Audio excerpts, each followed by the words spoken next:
Bihar board 2021 में जो subjective most important question है ना, वो मैं आपको बताने जा रहा हूँ। ठीक है। और इन्हीं में से ही बोर्ड एग्जाम में बार बार क्वेश्चन पूछे जाते हैं। और देखिए, अगर बोर्ड एग्जाम में अच्छा स्कोर करना है ना, तो एनसीईआरटी को अच्छे से पढ़ना होता है। आपके एग्जाम में सारे क्वेश्चन एनसीईआरटी ऐसे आएंगे, सब्जेक्टिव प्रॉब्लम, ये मेरी गारंटी है। ठीक है। तो देखिए, सभी चैप्टर वैसे तो मैंने पढ़ा रखे हैं, आपको लिंक्स भी मिल जाएंगे डिस्क्रिप्शन में लिंक ज़रूर चेक कर लेना। तो मैं ज़्यादा नहीं, बहुत ही गिने चुने इंपॉर्टेंट क्वेश्चन को ही आपको टिक करवाऊंगा। ठीक है। प्रश्नावली 1.1 में जो क्वेश्चन आपको करना है, वो इकलौता क्वेश्चन में टिक कराऊंगा, वो पहला है। ठीक है। क्वेश्चन नंबर पहला जो आपको करना है वो आपके एग्जाम में आ सकता है। और चौथा, बस। फिर हम आ जाते हैं प्रश्नावली 1.2 में। तो तीसरा, चौथा, पाँचवा, छठा, ठीक है, इनको करना है आपको। फिर प्रश्नावली 1.3 में पहला, दूसरा, ठीक है, इनको करना है आपको।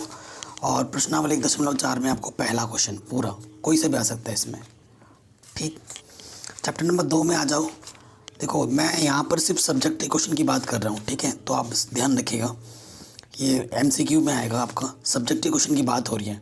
सो उदाहरण नंबर दूसरा, ठीक है, उदाहरण नंबर दूसरा आप ज़रूर कर लेना।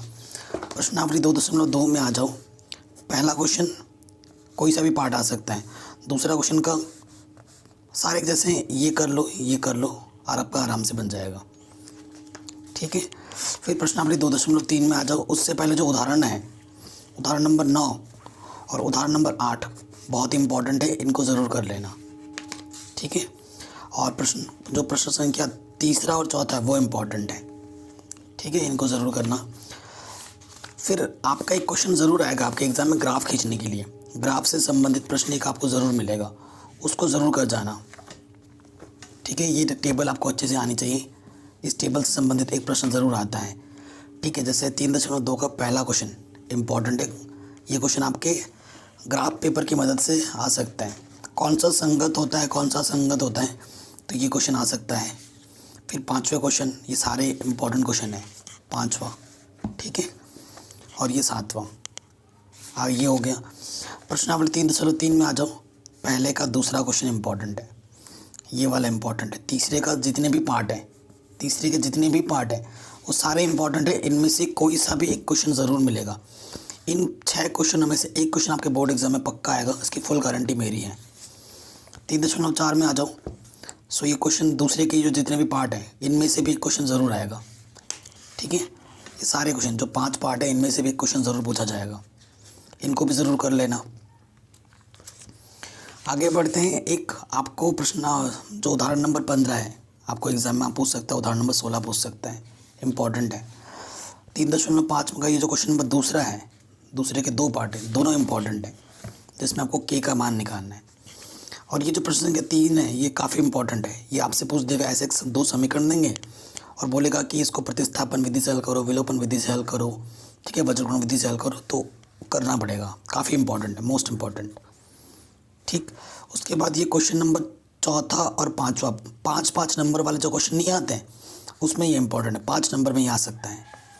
ठीक। और एक क्वेश्चन जो 5 नंबर में आ सकता है, वो 19, ये तो आएगा ही आएगा 100%। उदाहरण नंबर 19, या तो उदाहरण नंबर 19 आएगा, या फिर क्वेश्चन नंबर दूसरा, ये वाला, ऋतु वाला। ये दोनों में से एक क्वेश्चन आपके एग्जाम में ज़रूर आएंगे। और ये तीनों के तीनों क्वेश्चन, इन तीनों में से तो एक तो आना ही है आपके बोर्ड एग्ज़ाम में, इसकी फुल गारंटी है, 5 नंबर में आएगा। ठीक। फिर आ जाओ चौथे चैप्टर में। कौन सा आपका द्विघात समीकरण होगा, नहीं होगा, ऐसे एक क्वेश्चन आ सकता है। ठीक है। उसके बाद प्रश्नावली 4.2 में आ जाओ। गुणनखंड विधि से आपको एक्स का मान निकालना आना चाहिए, शून्य। तीसरा, चौथा, पाँचवा, छठा क्वेश्चन काफ़ी इंपॉर्टेंट है, मोस्ट इम्पॉर्टेंट है। ये 3-4 क्वेश्चन है जो पूछे जाते हैं। फिर आप आ जाओ क्वेश्चन नंबर और उदाहरण नंबर जो है 12 और उदाहरण नंबर 11 काफ़ी इंपॉर्टेंट है, ये एग्ज़ाम में आ सकते हैं। ठीक। उदाहरण नंबर 14 आपके एग्ज़ाम में आ सकता है, ये ज़रूर कर लेना। उसके बाद क्वेश्चन नंबर, इधर आ जाओ। ठीक है। ये जो क्वेश्चन है उदाहरण 15, ये इंपॉर्टेंट है। ठीक है, इसको ज़रूर कर लेना। फिर उदाहरण क्वेश्चन नंबर 7 5 नंबर में आ सकता है, क्वेश्चन नंबर 8 5 नंबर में आ सकता है। ठीक है। ये सारे क्वेश्चन आ सकते हैं आपके 5-5 नंबर में। फिर आ जाओ प्रश्नावली 4.4 में क्वेश्चन नंबर 1 और 2, ये इम्पोर्टेंट है, ये आ सकते हैं 3-3 नंबर में। ठीक, इनको ज़रूर कर लेना। अब आते हैं प्रश्नावली 5.1 में, कौन सा समांतर श्रेणी होगा नहीं होगा, समांतर श्रेणी का प्रथम पद कौन सा होता है, सार्वंतर क्या होगा, इस टाइप के क्वेश्चन पूछे जाएंगे। दी गई समांतर श्रेणी समांतर श्रेणी है या नहीं है, ऐसे क्वेश्चन आपके बन सकते हैं। और मैं कहना चाहूँगा कि चैप्टर नंबर 5 में जितने भी उदाहरण हैं वो सारे के सारे इंपॉर्टेंट हैं, कोई सा भी एग्ज़ाम में आ सकता है। उदाहरण सारे कर लेना, आपसे रिक्वेस्ट है, क्योंकि 5.2 बहुत ही सरल सा चैप्टर होता है। जैसे कि ये दूसरे का क्वेश्चन का तीसरा पद क्या होगा, ठीक है। उसके बाद 5वां क्वेश्चन कौन सा इम्पोर्टेंट, ये चौथा इम्पोर्टेंट है, ठीक है। ये सारे क्वेश्चन आपके क्या इम्पोर्टेंट है, ठीक, ये क्वेश्चन आपके क्या इम्पोर्टेंट है, जिनमें भी मैंने गोला गोला लगा रखा है इम्पोर्टेंट है। वैसे तो सारे ही क्वेश्चन इंपॉर्टेंट होते हैं, लेकिन ज़्यादा इंपॉर्टेंट है। उसके बाद ये क्वेश्चन 18वां भी इम्पॉर्टेंट है, ठीक है। मैं फिर से बोल रहा हूँ, जितने भी उदाहरण हैं सारे कर लेना इस चैप्टर के, कोई सा भी उदाहरण पूछा सकते हैं, ठीक है। फिर दूसरा क्वेश्चन इम्पॉर्टेंट है ये वाला, ठीक। फिर क्वेश्चन नंबर चौथा इसमें इम्पॉर्टेंट है ये वाला, 5वां इम्पॉर्टेंट है, 10वां इम्पॉर्टेंट, 10वां तो आएगा ही आएगा 100%, ठीक है। 11वां भी इम्पॉर्टेंट है, 10वां ज़्यादा इम्पॉर्टेंट है, 13वां इम्पॉर्टेंट है, 15वां इम्पॉर्टेंट है, 17वां इम्पॉर्टेंट है। फिर आ जाओ चैप्टर नंबर 6 में, इसमें से देखो प्रमेय प्रूफ करने के लिए आएगा 6.1 या फिर 6.8, थेल्स का प्रमेय या फिर पाइथागोरस प्रमेय सिद्ध करने के लिए आपके एग्जाम में ज़रूर पूछा जाएगा, ठीक है। समरूप आकृति क्या होती हैं, और सभी चैप्टर मैंने करा रखे हैं, सभी चैप्टर मैंने करा रखे हैं। अगर आपको कोई सा भी वीडियो देखना है, ये जो मैं टिक करवा रहा हूँ, ये मत सोचना कि मैंने नहीं पढ़ा रखे हैं, आप प्रश्नावली पर जाके देख सकते हो, ऐसे सर्च करना क्लास 10 एक्सरसाइज, जो भी आपको देखनी है वो यहाँ लिखो और आगे लिख दो चैनल का नाम, बाय मैथमेटिक्स एनालिसिस, ठीक है। आपको सारे क्वेश्चन एकदम टॉप पे मिल जाएंगे, एकदम ऊपर आराम से। तो प्रश्नावली 6.1 आना चाहिए, इसमें से कोई क्वेश्चन आएगा ना तो 1 नंबर में पूछा सकते हैं। प्रश्नावली 6.1 के क्वेश्चन आप ज़रूर देख लेना। और ये जो तो प्रमेय है, प्रमेय 6.1 थेल्स का प्रमेय, ये सिद्ध करने के लिए बार बार पूछा जाता है, मोस्ट इंपॉर्टेंट है, 100% आ सकता है प्रूफ करने के लिए, तो इसे ज़रूर देख लेना। चैप्टर नंबर 6 प्रूफ 6 करने के लिए आपको सारे थ्योरम पता होने चाहिए, सारे थ्योरम के स्टेटमेंट का मतलब आना चाहिए। क्वेश्चन नंबर 1 बहुत इंपॉर्टेंट है, हर बार पूछता है ये question. Question number 1, question number 3, ठीक है, क्वेश्चन नंबर 10 मोस्ट इम्पॉर्टेंट। फिर आ जाओ अगले प्रश्नावली में। तो अगले प्रश्नावली में आने से पहले ये जो उदाहरण नंबर 7 है ये इम्पॉर्टेंट है, ठीक है। उदाहरण नंबर 7 इम्पॉर्टेंट है। उसके बाद प्रश्नावली 6.3 में क्या ये समरूप होंगे या नहीं होंगे, इस टाइप के क्वेश्चन 1 नंबर में आ सकते हैं। ये दूसरा प्रश्न इम्पॉर्टेंट है, ठीक है। उसके बाद दूसरे के बाद ये चौथा प्रश्न इम्पॉर्टेंट है, चौथे के बाद 9वां प्रश्न इम्पॉर्टेंट है, ठीक है, 9वां प्रश्न हो जाएगा। उसके बाद ये 13वां प्रश्न इम्पॉर्टेंट है, ठीक है, 14वां प्रश्न इम्पॉर्टेंट है, 15वां प्रश्न इम्पॉर्टेंट है, ठीक, अच्छा क्वेश्चन है। उसके बाद 6.4 का ये पहला क्वेश्चन तो आएगा ही आएगा, इस टाइप का क्वेश्चन। उसके बाद और एक क्वेश्चन मैं बता रहा हूँ जो हर बार पूछा जाता है, वो है 8वां और 9वां, 1 नंबर में या फिर 2 नंबर में आते हैं ऐसे क्वेश्चन, इनको ज़रूर करना। और ये क्वेश्चन नंबर चौथा मोस्ट इम्पॉर्टेंट है, ठीक है, ये भी हो गया। अब आ जाओ ये जो उदाहरण नंबर 13 है, ये 5 नंबर में पूछा सकते हैं, हर बार आता है लगभग ये उदाहरण नंबर 13 5 नंबर में प्रूफ करने के लिए, ठीक है, इसको ज़रूर देख लेना। फिर 6.5 में 1 नंबर में आ सकता है ये क्वेश्चन, कौन सा, ये पाइथागोरस के मतलब समकोण त्रिभुज के शीर्ष होंगे या नहीं होंगे। फिर ये क्वेश्चन नंबर 4, क्वेश्चन नंबर 7वां, क्वेश्चन नंबर 11वां इम्पॉर्टेंट है, लेकिन जो मोस्ट इम्पॉर्टेंट है वो है 15वां क्वेश्चन। ये आएगा तो 5 नंबर में आएगा और काफ़ी बार पूछा जाता है। और फिर क्वेश्चन नंबर 16 और 14 इम्पॉर्टेंट है, काफ़ी इम्पॉर्टेंट है, ठीक है। ये 3-4 क्वेश्चन जो लगे हैं इनको ज़रूर करके जाना, इनमें से एक क्वेश्चन तो पक्का आएगा, ठीक है, इनको करो। फिर भुज क्या होता है, कोटि क्या होता है, ये आपको पता ही है, सारा चीज़ सिखा रखा है, पढ़ा रखा है। संरेख कब होगा, संरेख पर प्रश्न आ सकता है, ठीक है, 1 नंबर में आ सकता है। छात्र सुन, ये पहला प्रश्न आ सकता है इम्पॉर्टेंट, ये तीसरा प्रश्न इम्पोर्टेंट है। कब वर्ग होता है, कब आयत होता है, कब समचतुर्भुज होगा। इन 4 क्वेश्चन में से तो एक क्वेश्चन आपके बोर्ड एग्जाम में पक्का आएगा, इसकी मेरी गारंटी है 100%। इन 4 में से एक क्वेश्चन आपके बोर्ड एग्जाम में दिखेगा, ठीक है। उसके बाद प्रश्नावली 7.2 में आ जाओ तो क्वेश्चन नंबर दूसरा इम्पोर्टेंट है, पहला इम्पोर्टेंट है, पहला इम्पोर्टेंट ज़्यादा है। उसके बाद चौथा इम्पोर्टेंट है, पांचवा इम्पोर्टेंट है, आठवां इम्पोर्टेंट है, ठीक है। ये क्वेश्चन हमारे इम्पोर्टेंट है। फिर उदाहरण की अगर बात करें तो उदाहरण नंबर 11 इम्पोर्टेंट है, उदाहरण नंबर 14 इम्पोर्टेंट है, ठीक है। और 7-10 क्योंकि वो उदाहरण इम्पोर्टेंट बता चुका हूँ तो इनको भी करने की ज़रूरत नहीं, क्योंकि वो मिलते जुलते हैं। अगर टिक करने की बात है तो प्रश्नावली 7.3 में पहला दूसरा क्वेश्चन इम्पोर्टेंट है। चैप्टर नंबर 8 में आ जाओ, त्रिकोणमिति में। तो त्रिकोणमिति में जो क्वेश्चन इम्पोर्टेंट है वो है आपका क्वेश्चन नंबर, देखिए, पहला, चौथा, 9वां और 10वां। ये क्वेश्चन आपके इम्पोर्टेंट है, ठीक है, जो कि पूछे जाएंगे।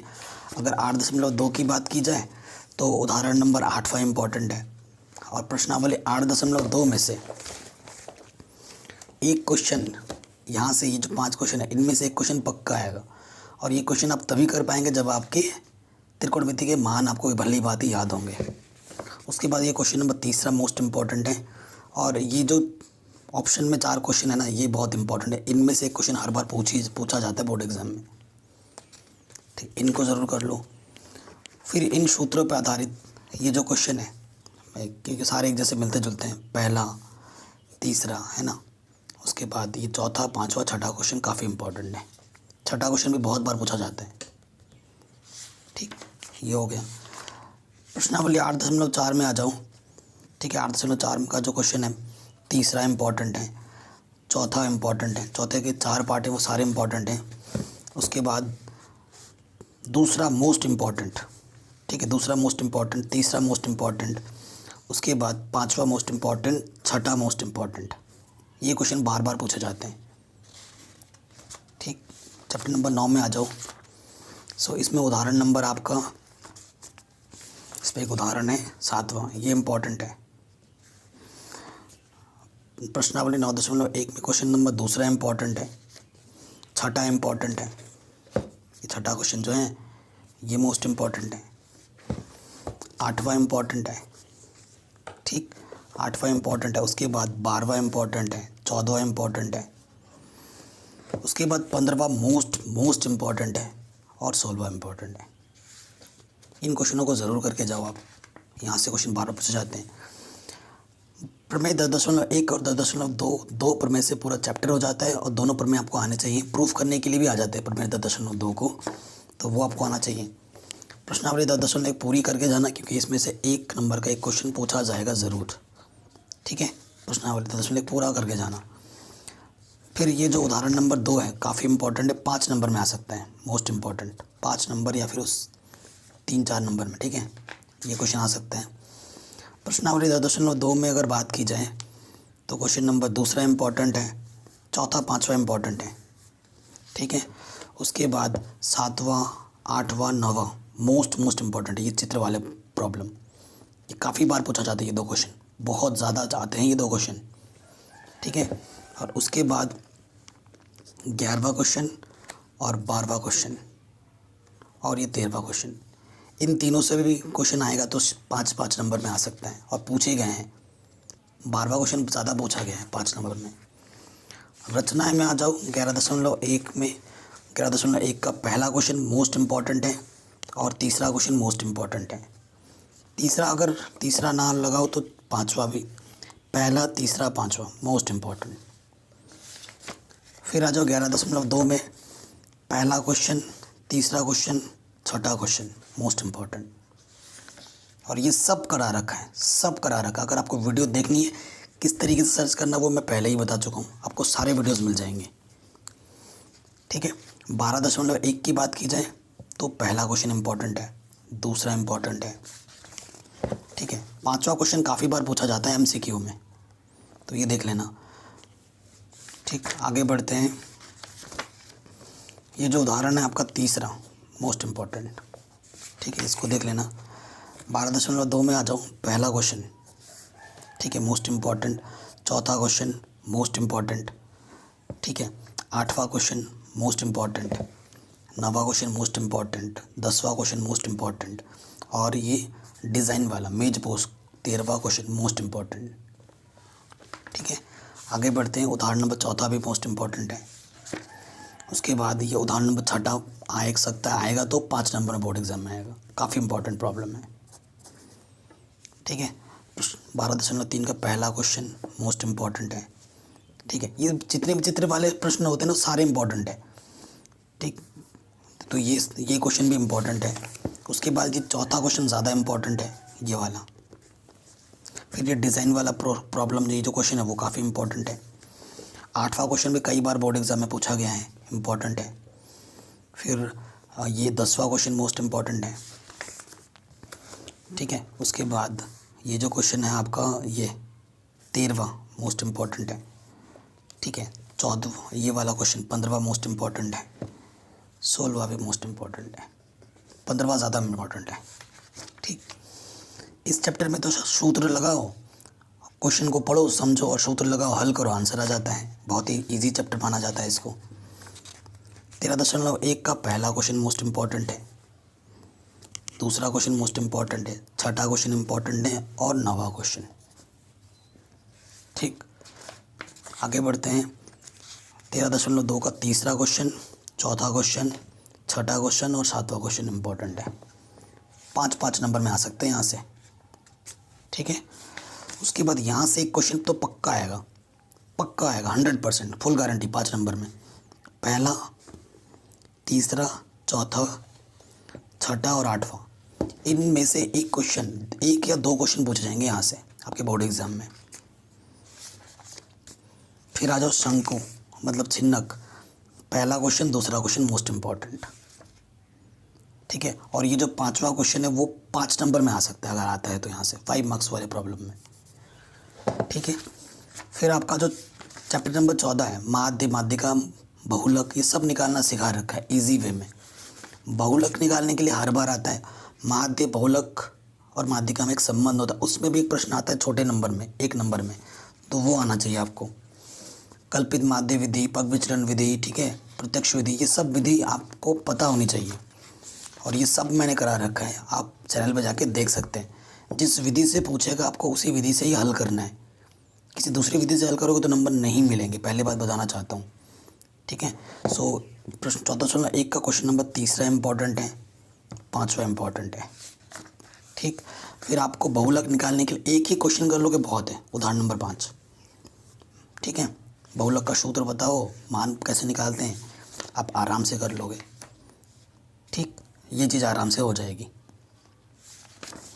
फिर आ जाओ माध्यिका के लिए, माध्यिका वाले प्रॉब्लम पे आ जाते हैं। माध्यिका के लिए सूत्र माध्यिका बोलते हैं या फिर माध्यक बोलते हैं, जो बोलना चाहो, ठीक। और इसमें से जो क्वेश्चन इंपॉर्टेंट है वो दूसरा, तीसरा, ये कम वाला प्रॉब्लम, और ये चौथा मोस्ट इम्पॉर्टेंट है। ये 3 क्वेश्चन ज़रूर करना, ठीक है। और ये जो संचयी बारंबारिता जो ग्राफ का प्रॉब्लम है ना, प्रणोद जिसे बोलते हैं, इम्पॉर्टेंट तो लेकिन बहुत कम पूछा जाता है, लेकिन फिर भी एक बार देख लेना, कम वाले 3 ही क्वेश्चन है इसमें, 3 ही क्वेश्चन है आपके 14.4 में, तो एक बार ज़रूर देख के जाना। पूछे तो कम जाते, क्या पता आप पूछते बोर्ड एग्ज़ाम में आ जाए, आने के चांस वैसे कम है, लेकिन रिस्क मत लेना मैं तो कहूँगा। और बहुत ही सरल है, एकदम हलवा है, करा रखा है 14.4, देख लेना, 3 ही क्वेश्चन है और तीनों ही इंपॉर्टेंट है, क्योंकि 3 क्वेश्चन में क्या इंपॉर्टेंट बताऊँ, है ना। फिर प्रायिकता, प्रायिकता में देखो जैसे ताश के पत्ते वाले जो प्रॉब्लम है, हेड टेरल वाला प्रॉब्लम है ना, और जो पासे वाला प्रॉब्लम है, इन 3 में से तो भाई 2 टाइप के क्वेश्चन पूछे ही जाएंगे, उसकी 100% गारंटी है। और प्रायिकता के जो भी बेसिक कॉन्सेप्ट है ना, उस पर प्रश्न आता है 1 नंबर में, 2 नंबर में, वो आपको अच्छे से आना चाहिए। ताश का अच्छा नॉलेज होना चाहिए, और वो सब मैंने बढ़ा रखा है अपने वीडियो में, तो वो आप ज़रूर देख के जाना, ठीक है। ये जो सूत्र है ये काफ़ी इम्पोर्टेंट है, इससे प्रश्न आता है ना। इस प्रायिकता का मान कभी भी 1 से बड़ा नहीं होता, 0 से कम नहीं होता, है ना, इनके बीच में रहता है हमेशा, तो ये सब आता है। इक्का, बेगम, बादशाह, ये सब उदाहरण नंबर 4 इम्पॉर्टेंट है, ठीक है। उदाहरण नंबर 4 इम्पॉर्टेंट है, उसके बाद उदाहरण नंबर 7 इम्पॉर्टेंट है। ठीक, उदाहरण नंबर ये हो गए। आगे बढ़ते हैं। सो प्रश्न उदाहरण नंबर 13 इम्पॉर्टेंट है। 15.1 में आ जाओ तो ये जो प्रश्नावली क्वेश्चन नंबर 1 है ना, इसके जो ये 5 पार्ट है वो बहुत इंपॉर्टेंट है। इनमें से 1 नंबर की प्रॉब्लम पूछे जाते हैं बोर्ड एग्ज़ाम में। उसके बाद क्वेश्चन नंबर 4 इम्पॉर्टेंट है, 5वां इम्पॉर्टेंट है, 7वां, 8वां, 10वां, ठीक है, 12वां, 13वां, 14वां, 15वां, 16वां, 17वां, ये क्वेश्चन बहुत ही ज़्यादा इम्पॉर्टेंट है। फिर 18वां, ठीक, इनको ज़रूर करके जाना, ये क्वेश्चन आपके बहुत इंपॉर्टेंट है। ठीक, और अगर मैं बात करूं तो ये तीसरा और चौथा क्वेश्चन भी इम्पॉर्टेंट है ऐच्छिक में अगर बात की जाती है। अभी तक मैंने ऐच्छिक लगाए नहीं थे, लेकिन इसमें ये तीसरा चौथा क्वेश्चन भी इम्पॉर्टेंट जो कि आपके बोर्ड एग्जाम में पूछे जा सकते हैं। तो ये सब्जेक्टिव क्वेश्चन मैंने सारे बता दिए हैं। अगर आप बोलोगे तो मैं एक वीडियो MCQ की भी लेके आऊँगा, और अगर आप बोलोगे तो मैं कल ही बना दूंगा और सॉल्व वीडियो बनाऊंगा MCQ का, टिक विक नहीं, पूरा सॉल्यूशन के साथ बताऊंगा। और बोर्ड एग्ज़ाम में फोड़ना है तो घबराओ नहीं। अगर आप NCERT को ढंग से पढ़ते हो, अच्छे से समझ के करते हो, NCERT की बार बार रिवीजन करते हो, तो आप बोर्ड एग्ज़ाम में पूरे मार्क्स ला सकते हो। सभी चैप्टर करा रखे हैं, साइंस भी मैं पढ़ा रहा हूँ, लिंक्स मिल जाएगी आपको डिस्क्रिप्शन पे, आप चैनल पे जाके वीडियो लिस्ट पे चेक कर सकते हो।